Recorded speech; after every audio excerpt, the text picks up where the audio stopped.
Hey, good morning, boys and girls. It's Miss Waller here. I'm going to be sharing with you today Chapter 4 of your Treasure Island, What I Heard in the Barrel. If you will bear with me just a second, I'm going to share my screen with you so you can read along with me. Okay. What I Heard in the Barrel, Chapter 4. A few leagues out from Bristol, we ran into some squalls and heavy weather. But only this confirmed the seaworthiness of the Espanola. As we continued our voyage, every man on the board the ship appeared to be cheerful. The old sea cook, John Silver, cooked up delicious grub, and the men were given generous portions. Squire Trelawney had even purchased a large barrel of apples and left it open so any of us could help ourselves whenever we felt the urge. Captain Smollett disapproved of the apple barrel. "No good ever comes of this sort of thing," he said to Dr. Livesey. "Some good did come of the apple barrel, though, and I will tell you how it came about. It was the last day of our outward voyage. After sundown, when my work was done and I was on my way back to my berth, it occurred to me that I would like an apple. I went to the barrel and found that there was only a few left, so I had to climb into the barrel to get one."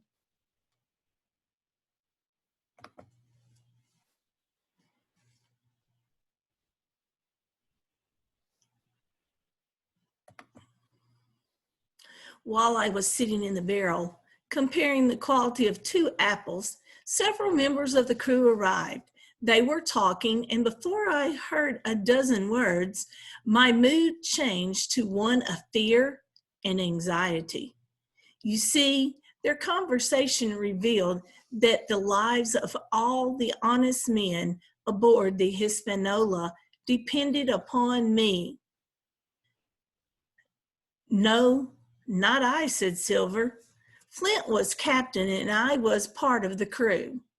I lost my leg on the voyage and old Pew lost his eyes, but I got my hands on some money and it's all safe in the bank. You see, boys, it's not earning that does it, it's savings." Another seaman mumbled something I could not hear. "Look here, mate," Silver said in reply. "You're young, but you're as smart as paint, and I'll talk to you like a man." You can't imagine how I felt when I heard those words, smart as paint, as that was what Silver had said about me that day in Bristol. In fact, those were the exact words. I wanted to pounce on him, but he was unaware that I was listening, and he continued to speak. "Gentlemen of fortune live rough, and they risk death every day," Silver explained. "But when the cruise is done, they've got money in their pockets. Most spend it carelessly, but that's not the course for me. I put it all away. I'm 50 years old now. Once I get back from this cruise, I'll set myself up as a gentleman. My missus has gathered up all my money. She's sold the spyglass by now, and I'll meet up with her when I return." "Well," said one of the men named Dick, "I didn't like this job until I had this talk with you. But now things are starting to look up.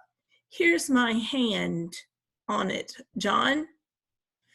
"A brave lad you are," Silver answered, "and smart too." By this time I understood what was happening. By gentlemen of fortune, Silver meant pirates, and he had just convinced another one of the honest men to join the mutiny he was planning. Silver gave a little whistle, and a third man joined them. Dick's square, said Silver to the newcomer. I knew he was no fool, said the other, but here's what I want to know, Barbecue. When will we strike? I've had more than enough of Captain Smollett. Listen, Israel, said Silver, keep your eyes peeled till I give the order. I concluded that the new arrival must be Israel Hands. I don't say no, Hands growled, but I say when. At the last possible moment, that's when, replied Silver. We've got a first-rate captain sailing the ship for us, and the squire and the doctor have Flint's map. We'll let them find the treasure and haul it on board. Then we'll strike. And what will we do with them? Asked Dick. Well, said Silver, we could leave them on the island, marooned, or we could cut them down. That's what Flint would have done, and Billy Bones too. Billy was the man for that, added Hands. Dead men don't bite, he used to say. If ever a rough man came to port, it was Billy Bones. Rough and ready, said Silver. And on this point, I agree with him. When I'm a rich man back in England and riding on my coach, I don't want those men coming home. We'll wait, but when the time comes, let her rip. I claim Trelawney Dick, he added, breaking off suddenly. Jump up like a sweet lad and get me an apple to wet my pipe. An apple from the barrel? You can imagine how terrified I was. I heard Dick getting up. I figured I was as good as dead. But then Hands said, nah, let's have something to drink instead. Dick went to fetch the drinks, and Hands and Silver continued talking. That's the last of them, Hands said. None of the others will join us. This lifted my spirits, for it meant there was at least a few faithful men on board. When Dick returned, he and the others drank a series of toasts. Here's to luck, said Dick. Here's to old Flint, said Hands. Just then, the lookout up in the crow's nest shouted, Land ahoy! This was followed by a great rush of shuffling feet as the mutineers sprinted away. I waited a few seconds and then slipped out of the apple barrel and followed them. As we drew near the island, Captain Smollett called out, Men, have any of you ever seen the island ahead? I have, sir, said Silver. Once when I was a ship's cook, we stopped there for fresh water. Skeleton Island, they call it. It were a main hideout for pirates once. There were 3 hills on it, and the big one, the one with its middle there, with its top in the clouds, that's called the Spyglass, because it's the perfect place to post a lookout. I have a map here, said Captain. Have a look and see if this is the place. John Silver's eyes burned with intensity as he took the map, but I could tell it was not the map I had found in Billy Bones' chest. It was a copy that did not show the location of Flint's treasure. Silver carefully concealed his disappointment. Yes, sir, he said, this is the spot, and I believe the best anchorage is right over here in the little cove. I was surprised at the coolness with which Silver declared his knowledge of the island. I had, by this time, such a fear of his cruelty and duplicity that I could scarcely conceal a shudder when he called out, "Ahoy there, Jim!"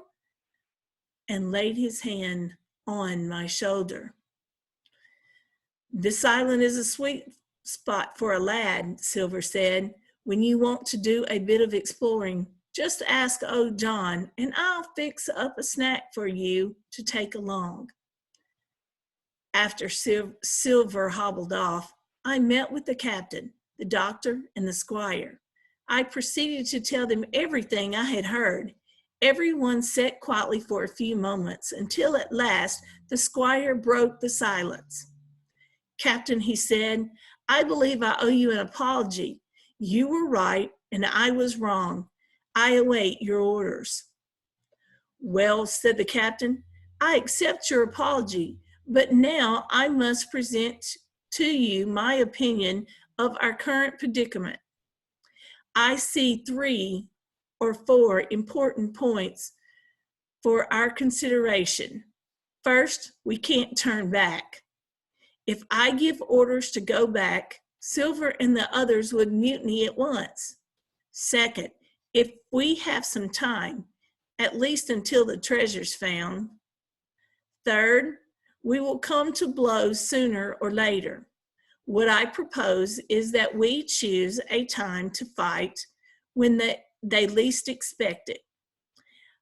I take it we can count on your servants, Hunter, Joyce, and Redruth, Mr. Trelawney." "As upon myself," declared the squire. "That's 3 honest men," said the captain. "Ourselves make 7, counting Hawkins here. Now, what about the others?" "I fancy we can also count on the men Trelawney hired," said the doctor. "I mean the men he found by himself before Silver intervened." "Nah," replied the squire. "Hans has mine." "Well, gentlemen," said the captain, "we must determine who can be trusted." I felt helpless. There were only 7 out of the 26 who were known to be good, and one of those was me, a young boy. Silver helped the captain guide the Hispaniola to the best anchorage. He knew the passage like the palm of his hand and never hesitated once. Still, there was a problem afoot. Discipline had begun to break down. The men were now unfriendly and unwilling to take orders. They seemed to be on the verge of mutiny. Only Silver showed a willingness to obey. When an order was given, he was on his crutch in an instant with a cheery, "Aye, aye, sir." And when there was nothing else to do, he sang old sea songs. "Gentlemen," he said, "we are in a real pickle here. I believe that if I continue to command this ship, the men will mutiny. If I don't, Silver will know that something is up. I believe there's only one thing to do." "What's that?" inquired the squire. "Leave things to Silver," the captain replied. He's as anxious as we are to cover things up. He doesn't want the men to mutiny, at least not yet. And I say we give him a chance to talk them out of it. Let's allow the men to go ashore, if they like. Then Silver can talk with them and get them under his control. If they go, you mark my words, Silver will get them back in line. He'll bring them aboard again, mild as lambs. We all agreed this was the best plan. Loaded pistols were served out to all the sure men. The squire's men, Hunter, Joyce, and Redruth, were taken into our confidence and received the news with less surprise and better spirits than we anticipated. After the meeting, the captain went on deck and addressed the crew.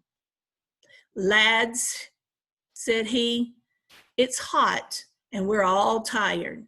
As many of you as would like may go ashore for the afternoon. Take the landing boats. I'll fire a gun to call you back just before sundown."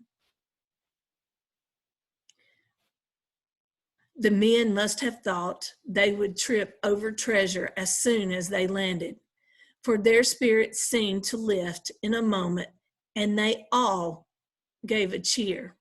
The captain whipped out of sight, leaving Silver to arrange the landing party. In a few minutes, the party was assembled. 6 of the seamen were to stay on board. The remaining 13, including Silver, were to go ashore. I thought about the numbers. If Silver was leaving 6 of his men on the Hispaniola, it was planned that our party could not take over the ship. At the same time, if he was leaving only 6 men, those 6 men would not pose too much of a danger to the loyal hands. The captain and the others would be safe, and they would not need my help. I thought it might be more useful for me to go ashore. So, without debating the question anymore, I slipped over the side and curled up in front of the nearest boat. No one in the boat took any notice of me. When we reached the shore and the men had wandered off, I came out of my hiding place and began to explore the island. Next time, we will be reading chapter 5, The Man on the Island. Have a good day. Bye.